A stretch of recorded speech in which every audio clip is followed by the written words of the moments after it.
డ్రామాలు నీ ఏషాలు నీ ఓ గ్యాంగ్ ఉంటుందిగా ఆ గ్యాంగు ఆ వ్యవహారం బంజేర వైకరణ సిగ్గు తెచ్చుకో.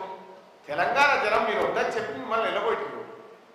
ఇంకా సిగ్గు లేకుండా మేము ఉద్ధరిస్తాం ప్రజల్ని, మేము 10 ఏళ్ళు బట్టి చూస్తాం కదా, సరిపోలేదా?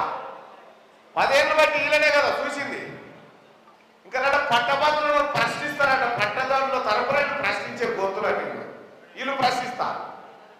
వీడు మందిపేటల కాడ మంగళారతి పట్టే బ్యాచ్ ఇదంతా.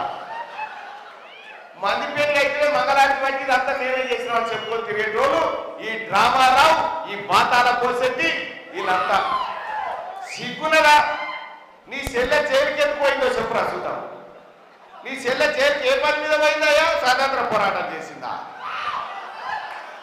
ఉగ్రవాదంతో కొట్లాడిపోయినా, సారాదంతా చేసిపోయినా కేసులో నీ చెల్లె జైలుంటే కడిగిన ముత్యం లెక్క వస్తుందని చెప్తాడు కల్వకుంట్ల చంద్రశేఖరరావు.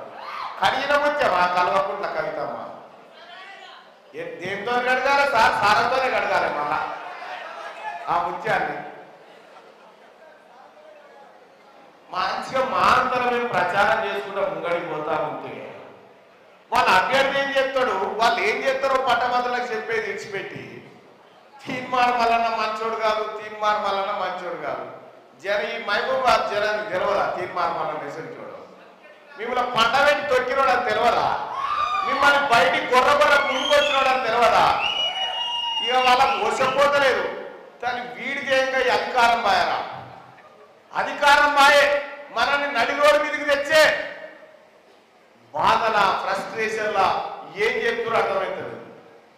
ఇక మహిబాద్ పట్టభద్రులారా, పోయినసారి లెక్కనే డ్రామా రావంటాడు, మళ్ళీ పైసలు పంపుతాడు.